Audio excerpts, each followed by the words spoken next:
The Natural History Museum has a collection of over 35 million specimens and artifacts of the natural and cultural world. And a lot of it is housed at this building that we're looking at just behind me. This whole plot of land was called Agricultural Park. It was a large field that they would use for state fairs and that kind of thing. Now, back around the turn of the century, this area had developed a reputation for its debauchery.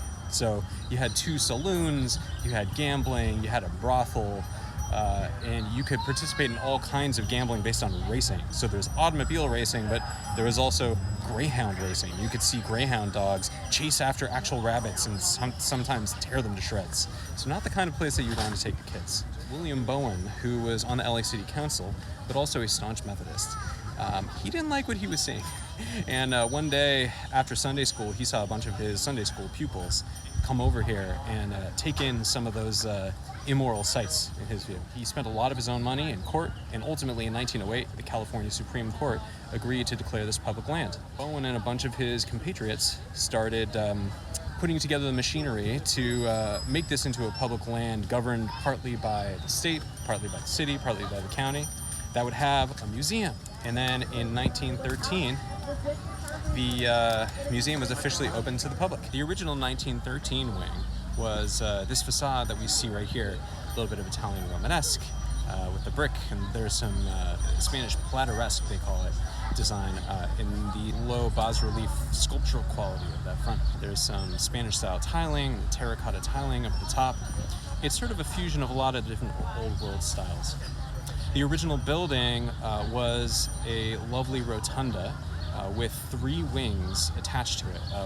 Each wing centered on one of the 3 broad areas of study: art, history, and science. And you might think to yourself, wait a minute, Natural History Museum used to have art in it?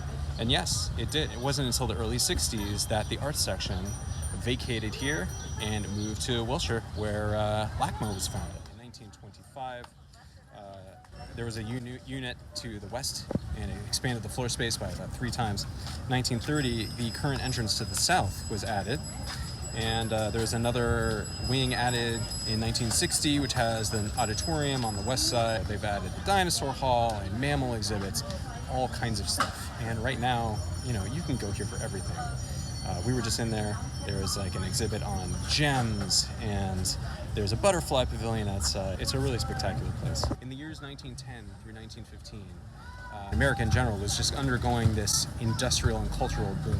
And here in Los Angeles, the Natural History Museum opened in the same 2-day span that the Owens Valley Aqueduct opened in November of 1913. In fact, I read that the armory that's just around the corner from here, it was christened by smashing a bottle full of water from the Owens Valley Aqueduct.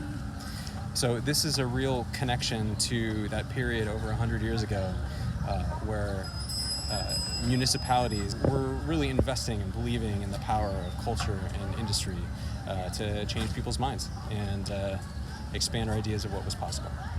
Thanks for doing LA with me.